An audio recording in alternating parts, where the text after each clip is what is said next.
Hi, this is our next Locators daily checks video. We've already got a video on our website which gives a guide to the daily checks we'd recommend on a normal counterbalance forklift truck. So this is a bit of a guide on what else you'd look for if you're looking at an articulated counterbalance truck. This is an aisle master. This is a 2-ton machine. So we'd recommend you go through all the normal daily checks, as I've already mentioned on the forklift daily checks, and start off with the mast and the forks. So if you watch that video on our site, that'll give you a good guide as a once over.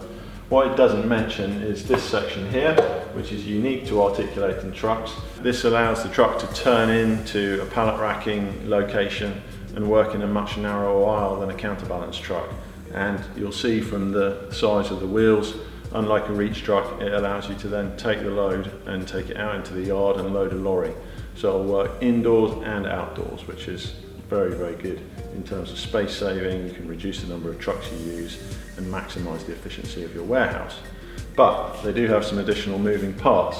So the aisle master actually has 2 bearings on the truck, form the rotation axis. By having 2 points, 2 bearings or 2 load points, it stiffens the mast up and makes it more rigid and gives you additional capacity at height. It's a bit like if you imagine trying to hold a pencil at one point, it's quite easy to tip it around. Hold it in 2 places, it's much more rigid.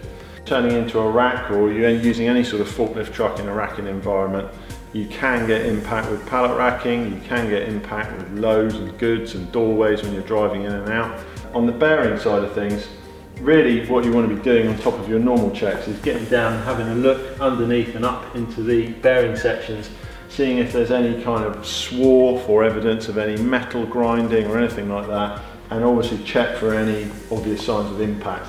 It is actually very difficult to hit this part of the truck because you're always moving forwards or backwards. So you do tend to get very, very little damage indeed. But if someone swings the head around and hits, let's say, a concrete dock or something like that, that may cause some damage.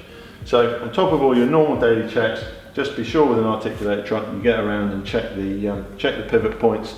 And also, because these trucks are much heavier than a traditional forklift truck, this truck weighs over 7 tons. It's very important to check the wheel nuts, make sure all the wheel nuts are in the right position, check them finger tightness, make sure nothing's loose as well.